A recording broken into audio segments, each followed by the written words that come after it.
ಹೇಗಿದ್ದೀರಾ ಎಲ್ಲ? Welcome to my channel. ತುಂಬ ದಿನ ಆಯಿತು ವಿಡಿಯೋ ಮಾಡಿ. ಪ್ರೆಗ್ನೆನ್ಸಿ ಬಗ್ಗೆ ನಾನು ಮಾತಾಡ್ತಾ ಇದ್ದೆ. ಬಿಕಾಸ್ ನನಗೆ ಗೊತ್ತಿರೋ ಎಷ್ಟೋ ವಿಚಾರಗಳನ್ನು ನಿಮಗೆ ತಿಳಿಸ್ಕೊಟ್ಟಾಗ ತುಂಬ ಜನಕ್ಕೆ ಅದು ಹೆಲ್ಪ್ ಆಗ್ಬೋದು. ನನ್ನ ಮಗನ ಈಗ ತಾನೇ ಮಲಗಿಸಿ ವಿಡಿಯೋನ ಸ್ಟಾರ್ಟ್ ಮಾಡ್ತಾ ಇದ್ದೀನಿ. ಐ ಹೋಪ್ ಈ ವಿಡಿಯೋ ನಿಮಗೆ ಹೆಲ್ಪ್ ಆಗುತ್ತೆ ಅಂದ್ಕೊಂಡು ಆದಷ್ಟು ನಿಮ್ಮ ಫ್ಯಾಮಿಲಿ ಫ್ರೆಂಡ್ಸ್ ಎಲ್ರಿಗೂ ಕೂಡ ಶೇರ್ ಮಾಡಿ. ಇವತ್ತಿನ ಟಾಪಿಕ್ ಬಂದು ಫಸ್ಟ್ ಟ್ರಿಮಿಸ್ಟರ್, ಸೆಕೆಂಡ್ ಟ್ರಿಮಿಸ್ಟರ್, ಥರ್ಡ್ ಟ್ರಿಮಿಸ್ಟರ್ ಅಂದರೆ ಏನು ಅಂತ ಕೆಲವರಿಗೆ ಗೊತ್ತಿರೋದಿಲ್ಲ. ಸೊ ಅದ್ರ ಜೊತೆಗೆ ಯಾವ ರೀತಿ ಫುಡ್ಡು ಅಥವಾ ಲೈಫ್ ಸ್ಟೈಲ್ ಇತ್ತು ನನ್ನ ಒಂದು ಪ್ರೆಗ್ನೆನ್ಸಿ ಜರ್ನಿನಲ್ಲಿ ಅಂತ ಅಂದ್ಬಿಟ್ಟು ಈ ಒಂದು ವಿಡಿಯೋ. ತುಂಬ ಜನ ನನಗೆ ಲಾಸ್ಟು ನನ್ನ ಹಳೆ ವಿಡಿಯೋದಲ್ಲಿ ನೀವು ಕೇಳಿದ್ರಿ. ಸೊ ಹಾಗಾಗಿ ಇವತ್ತು ಈ ಒಂದು ವಿಡಿಯೋ. ಫಸ್ಟ್ ಟ್ರಿಮಿಸ್ಟರ್ ಅಂತ ಅಂದರೆ ಪ್ರೆಗ್ನೆಂಟ್ ಅಂತ ಗೊತ್ತಾದ ಮೊದಲ 3 ತಿಂಗಳು, ಫಸ್ಟು, ಸೆಕೆಂಡು, ಥರ್ಡು ಒಂದು ಟ್ರಿಮಿಸ್ಟರ್ ಆಗುತ್ತೆ. ಆ್ಯಂಡ್ 4, 5, 6 ಇದು 2, ಮತ್ತು 7, 8, 9 ಇದು 3. ಸೊ ಈ 3 ಹಂತದಲ್ಲಿ ಪ್ರೆಗ್ನೆನ್ಸಿ ಜರ್ನಿ ಇರುತ್ತೆ. ಫಸ್ಟ್ ಟ್ರಿಮಿಸ್ಟರ್ ಅಂದರೆ ಮೊದಲ 3 ತಿಂಗಳಲ್ಲಿ ಹೇಗೆ ಅಂತಂದರೆ ಕನ್ಫರ್ಮ್ ಅಂತ ಗೊತ್ತಾಗುತ್ತೆ. ಹಾಸ್ಪಿಟಲ್ ಹೋಗ್ತೀವಿ, ಡಾಕ್ಟರ್ ಒಂದಷ್ಟು ಟಿಪ್ಸ್ನ ಹೇಳ್ತಾರೆ, ಸಲಹೆಗಳನ್ನು ಕೊಡ್ತಾರೆ. And folic acid compulsory 3 month ತನಕ ತೊಗೋಬೇಕು ಅಂತ ಹೇಳ್ತಾರೆ. ಮೆಟ್ಲು ಜಾಸ್ತಿ ಹತ್ತಬೇಡಿ, ಹಾಗೆಯೇ ಭಾರ ಜಾಸ್ತಿ ಎತ್ತಬೇಡಿ, ಮತ್ತು ರೆಸ್ಟ್ ಮಾಡಿ ಅಂತ ಹೇಳ್ತಾರೆ. ಆಫ್ಕೋರ್ಸ್ ಯಾಕೆ ಅಂತಂದರೆ ಎಲ್ಲರೂ ಬಾಡಿ ಒಂದೇ ಥರ ಇರೋದಿಲ್ಲ. ಸೊ ಒಬ್ಬೊಬ್ರಿಗೆ ಒಂದೊಂದು ಥರ ಹೇಳೋಕ್ಕಾಗಲ್ಲ. ಎಲ್ರಿಗೂ ಸಹ ಆ ಒಂದು 3 ತಿಂಗಳು ನೀವು ಬಾಡಿಗೆ ರೆಸ್ಟ್ ಕೊಡಬೇಕು. ಬಿಕಾಸ್ ಇನ್ಸೈಡ್ ಅಂದರೆ ಒಳಗಡೆ ಒಂದು ಮಿರಾಕಲ್ ನಡೀತಾ ಇರುತ್ತೆ. ಅದಕ್ಕೊಂದು ಸಮಯ ಅಂತ ಬೇಕಾಗುತ್ತೆ. ನಮ್ಮ ದೇಹದಲ್ಲಿ ಎಷ್ಟೋ ಬದಲಾವಣೆಗಳಾಗ್ತಾ ಇರುತ್ತೆ. ಸೊ ಈ ಒಂದು 3 ತಿಂಗಳು ನಾವು ಆದಷ್ಟು ರೆಸ್ಟ್ ಅಂತ ಇರಬೇಕಾಗತ್ತೆ. ಬಿಕಾಸ್ ನೀವು ಇರಲ್ಲ ಅಂದ್ರೂ ಕೂಡ ನಿಮ್ಮ ಬಾಡಿ ಕೇಳ್ತಾ ಇರುತ್ತೆ. ಸೊ ನನಗೆ ಆ 3 ತಿಂಗಳಲ್ಲಿ ತುಂಬ ತುಂಬ ತುಂಬ ನಿದ್ರೆ ಬರ್ತಿತ್ತು. ಮಲಗಬೇಕಂತ ಅನಿಸ್ತಿತ್ತು, ಯಾವಾಗಲೂ ಮಲಗಬೇಕು ಅನ್ನಿಸ್ತಿತ್ತು. ಏನಾದರೂ ಕೆಲವೊಂದೊಂದು ಸ್ವೀಟ್ಸ್ ನೋಡಿದ್ರೆ ವಾಮಿಟ್ ಬರುತ್ತೆ ಅನ್ನೋ ಥರ ಅನಿಸ್ತಿತ್ತು. ಆಮೇಲೆ ಸಾಂಬಾರು ನೋಡಿದ್ರೆ ವಾಮಿಟ್ ಬರುತ್ತೇನೋ ಅನ್ನೋ ಥರ ಅನಿಸ್ತಿತ್ತು. ಬಟ್ ರಾಗಿ ರೊಟ್ಟಿ ಅಂತೂ ಸಖತ್ ಇಷ್ಟಪಟ್ಟು ತಿಂತಾ ಇದ್ದಿದ್ದು. ತುಂಬ ಜನ ರಾಗಿ ರೊಟ್ಟಿ ತಿನ್ಬೇಡ, ಮಗು ಕಪ್ಪುಟ್ಟುತ್ತೆ, ಮತ್ತೊಂದು ಹಾಗೆ ಹೀಗೆ ಅಂತ.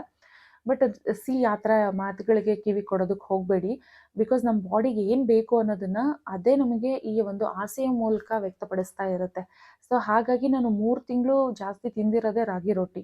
ಅದಾದಮೇಲೆ ಅನಾಮಲಿ ಸ್ಕ್ಯಾನ್ ಬಂದು ಇದು ಬೇಬಿ ಗ್ರೋತ್ ಬಗ್ಗೆ ಟೆಸ್ಟ್ ಇರುತ್ತೆ. ಇದರಲ್ಲಿ ಮಗುವಿನ ಬೆಳವಣಿಗೆನಲ್ಲಿ ಏನಾದರೂ ಚಿಕ್ಕ ಪುಟ್ಟ ವ್ಯತ್ಯಾಸ ಅನ್ನಿಸ್ತಾ ಇದೆ ಅಂತಂದಾಗ ಅದು ಹೇಳಿದ ತಕ್ಷಣ ನೀವು ಪ್ಯಾನಿಕ್ ಆಗಬೇಡಿ, ಭಯ ಪಡ್ಕೋಬೇಡಿ. ಇದನ್ನು ಯಾಕೆ ಹೇಳ್ತಾ ಇದ್ದೀನಿ ಅಂತ ನೆಕ್ಸ್ಟ್ ವ್ಲಾಗಲ್ಲಿ ವಿಡಿಯೋದಲ್ಲಿ ಶೇರ್ ಮಾಡ್ತೀನಿ.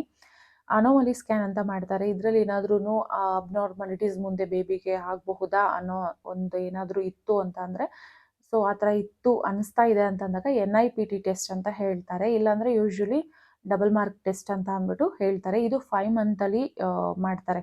ಅದು ಏನಾದರೂ ಸ್ವಲ್ಪ ಪ್ರಾಬ್ಲಮ್ ಅನ್ನಿಸ್ತಾ ಇದೆಯಾ ಅಂತ ಅಂದಾಗ NIPT ಟೆಸ್ಟ್ ಬೇಗ ಮಾಡಿಸೋದಕ್ಕೆ ಹೇಳ್ತಾರೆ. ಸೊ ಅದಾದಮೇಲೆ ಇಲ್ಲ ಅಂತ ಅಂದಾಗ 5 ಮಂತಲ್ಲಿ ಒಂದು ಸ್ಕ್ಯಾನ್ ಇರುತ್ತೆ. ಅದು ಡಬಲ್ ಮಾರ್ಕ್ ಟೆಸ್ಟ್. ಕಾಮನ್ ಆಗಿ ಇವಾಗ ಎಲ್ರಿಗೂ ಅದೊಂದು ಮಾಡಿಸ್ತಾರೆ ಅಂತ ಅಂದ್ಬಿಟ್ಟು ಹೇಳ್ತಾರೆ. ಅದೇನೇ ಪ್ರಾಬ್ಲಮ್ ಇರಲಿ ಇಲ್ಲದೆ ಹೋಗಲಿ, ಬಟ್ ನಾರ್ಮಲ್ ಆಗಿ ಡಬಲ್ ಮಾರ್ಕ್ ಟೆಸ್ಟ್ ಅಂತ ಮಾಡಿಸ್ತಾರೆ. ಸೊ 5ನೇ ತಿಂಗಳಲ್ಲಿ ಸ್ಕ್ಯಾನ್ ಆಗುತ್ತೆ. ಅದಾದಮೇಲೆ 5ನೇ ತಿಂಗಳಿಂದ ಅಂತ ಬಂದಾಗ ನಮಗೆ ಕಂಪ್ಲೀಟ್ 5, 6, 7 ಈ ತಿಂಗಳು ವಾಮಿಟ್ ಎಲ್ಲ ಬರೋದು ಸ್ಟಾಪ್ ಆಗಿರುತ್ತೆ, ಅಥವಾ ವಾಮಿಟ್ ಬರುತ್ತೆ ಅನ್ನೋ ರೀತಿಯಲ್ಲಿ ಸ್ಟಾಪ್ ಆಗಿರುತ್ತೆ. ಸೊ ಈ ಪ್ರೆಗ್ನೆನ್ಸಿ ಜರ್ನಿನಲ್ಲಿ ಕಂಪ್ಲೀಟಾಗಿ ಈ 3 ಹಂತ ಏನಿದೆ ತುಂಬ ಚೆನ್ನಾಗಿ ಯಾವುದೇ ಪ್ರಾಬ್ಲಮ್ ಇಲ್ದಲೇ ಆಗಬೇಕಂತ ಅಂದರೆ, ಒಂದು ನಮ್ಮ ಪಾಸಿಟಿವ್ ಮೈಂಡು, ಮತ್ತು ಇನ್ನೊಂದು ಚೆನ್ನಾಗಿ ಹೆಲ್ತಿ ಫುಡ್ಡನ್ನು ತಿನ್ನೋದು, ನೀರು ಚೆನ್ನಾಗಿ ಕುಡಿಬೇಕಾಗಿರೋದು. ನೀರನ್ನು ಹೆಚ್ಚು ಕುಡಿಯೋದ್ರಿಂದ, ಏಕೆಂದರೆ ಮಗು ಬೆಳೀತಾ ಇರೋದೇನೆ ಆ ನೀರಿನ ಗರ್ಭಕೋಶದ ಒಳಗಡೆ ಏನು ನೀರಿನ ಚೀಲ ಇರುತ್ತೆ ಅದರಲ್ಲಿ ಇರುತ್ತೆ. ಸೊ ಅದು ಸಫಿಷಿಯೆಂಟಾಗಿ ಇತ್ತು ಅಂತ ಅಂದಾಗ ಯಾವುದೇ ರೀತಿಯಾದಂತಹ ಹೆಲ್ತ್ ಇಶ್ಯೂಸು ಬರೋದಿಲ್ಲ.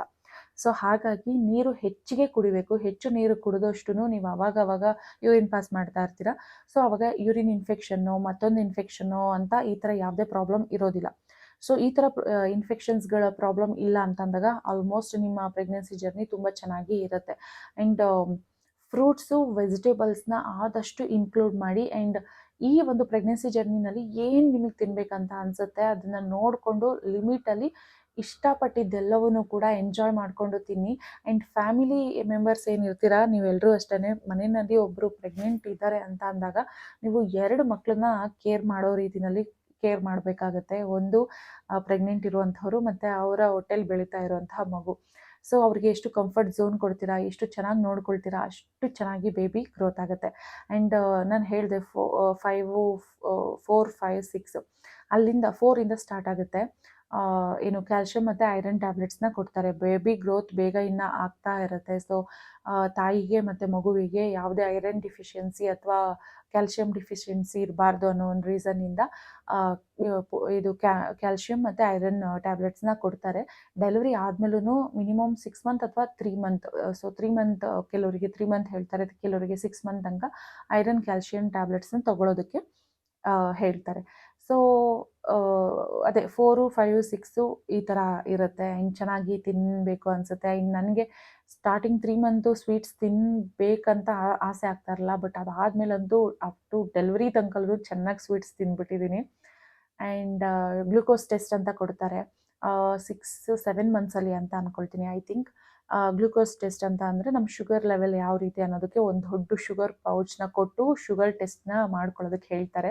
ಇನ್ ಕೇಸ್ ಅದರಲ್ಲಿ ಏನಾದರೂ ಶುಗರ್ ಇದೆ ಅಂತ ನಿಮ್ಗೆ ಏನಾದರೂ ರಿಪೋರ್ಟ್ ಬಂತು ಅಂದರೆ ಮತ್ತೆ ಅದಕ್ಕೆ ಟೆನ್ಷನ್ ಮಾಡ್ಕೊಳ್ಳೋಕೆ ಹೋಗಬೇಡಿ. ಬಿಕಾಸ್ ಶುಗರ್ ಕುಡಿಯೋದಕ್ಕೆ ಕೊಟ್ಟಿರ್ತಾರೆ, ಕುಡಿದ್ರೆ ಜಾಸ್ತಿ ಶುಗರ್ನ. ಸೊ ಅದು ಯೂಶ್ವಲಿ ಏನು ಮಾಡೋಕ್ಕಾಗೋದಿಲ್ಲ. ಪ್ರೆಗ್ನೆನ್ಸಿ ಟೈಮಲ್ಲಿ ಅದು ಆಗುತ್ತೆ. ಬಟ್ ಅವ್ರು ಏನು ಹೇಳ್ತಾರೆ ಅದನ್ನು ಕೇಳಿಕೊಂಡು ಸೊ ನಾವು ಬ್ಯಾಲೆನ್ಸ್ ಮಾಡ್ಬೋದು. ಆ್ಯಂಡ್ ಗ್ಲೂಕೋಸ್ ಎಷ್ಟು ಅಬ್ಸರ್ವ್ ಮಾಡುತ್ತೆ ನಮ್ಮ ಬ್ಲಡ್ ಅಂತ ಅನ್ನೋದು ಒಂದು ನಮ್ಮ ಲೆವೆಲ್ನ ಟೆಸ್ಟ್ ಮಾಡೋದಕ್ಕೆ ಈ ಒಂದು ಗ್ಲೂಕೋಸ್ ಟೆಸ್ಟ್ ಅಂತ ಅಂದ್ಬಿಟ್ಟು ಅದು ಮಾಡ್ತಾರೆ. ಆ್ಯಂಡ್ ಅದಾದಮೇಲೆ ನಿಮಗೆ 7, 8, 9 ಏನಿರುತ್ತೆ ಮಿಡಲ್ ಚೆಕಪ್ಗಳು, ಅಂದರೆ ಫಸ್ಟೆಲ್ಲ ತಿಂಗಳಿಗೊಂದು ಚೆಕಪ್ ಅಂತ ಇರುತ್ತೆ. ಸೊ 7 ಮಂತ್ಸ್ ಅಂತ ಇದಾದಮೇಲೆ ಒಂದು 15 ಡೇಸ್ಗೆ ಒಂದ್ಸತಿ, ಅದಾದಮೇಲೆ ಮತ್ತೆ 9 ಮಂತಲ್ಲಿ ವೀಕ್ಲಿ ಒಂದು ಟೆಸ್ಟ್ ಅಂತ ಇರುತ್ತೆ. ಸೊ ಈ ಥರ ಒಂದು ಜರ್ನಿ ಇರುತ್ತೆ. ಹಾಸ್ಪಿಟಲ್ ಅಂತ ಅಂದಾಗ ಮತ್ತು ಕೆಲವು ಟೆಸ್ಟ್ಗಳು ಅಂತ ಅಂದಾಗ ದಯವಿಟ್ಟು ಮುಜುಗರ ಪಡೋದಕ್ಕೆ ಹೋಗಬೇಡಿ. ಆ್ಯಂಡ್ ಪ್ಯಾನಿಕ್ ಆಗೋದಕ್ಕೆ ಹೋಗಬೇಡಿ. ಬಿಕಾಸ್ ನೀವು ಭಯ ಪಡ್ಕೊಂಡಷ್ಟು ಕೂಡ ಅಲ್ಲಿ ಬೇರೆ ಆ್ಯಂಡ್ ಬಿ ಪಿ ಹೈ ಆಗ್ಬೋದು ಅಥವಾ ಲೋ ಆಗ್ಬೋದು. Because every time B P checkup ಮಾಡ್ತಾ ಇರ್ತಾರೆ ಚೆಕಪ್ಗೆ ಅಂತ ಹೋದಾಗ.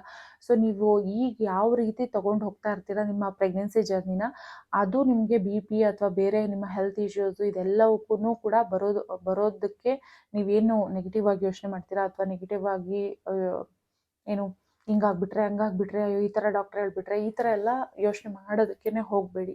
ಈ ಒಂದು ಜರ್ನಿ ಏನಿರುತ್ತೆ ಪ್ರೆಗ್ನೆನ್ಸಿ ಜರ್ನಿನ ಆದಷ್ಟು ಪಾಸಿಟಿವ್ ಆಗಿ, ಆದಷ್ಟು ಹೆಲ್ತಿ ಫುಡ್ಡನ್ನ ತಗೊಳ್ತಾ ಆ್ಯಂಡ್ ಇಷ್ಟ ಆಗಿರೋ ಫುಡ್ಡನ್ನ ತಗೊಳ್ತಾ, ಮತ್ತು ಒಂದು 5 ಅಂತ ಅಂದಮೇಲೆ ನಿಮಗೆ ಟ್ರಾವೆಲ್ ಮಾಡೋದಕ್ಕೆ ಏನು ಪರ್ಮಿಷನ್ ಇರುತ್ತೆ. ಸೊ ಆರಾಮಾಗಿ ನೀಟಾಗಿ ನಿಧಾನಕ್ಕೆ ನಿಮ್ಮ ಕಂಫರ್ಟಬಲ್ನ ನೋಡಿಕೊಂಡು ಜರ್ನಿ ಮಾಡಿ. ಹಾಗಂತ ಅಂದ್ಬಿಟ್ಟು ಯಾವಾಗಲೂ ಜರ್ನಿನಲ್ಲೇ ಇರೋದಕ್ಕೆ ಹೋಗಬೇಡಿ.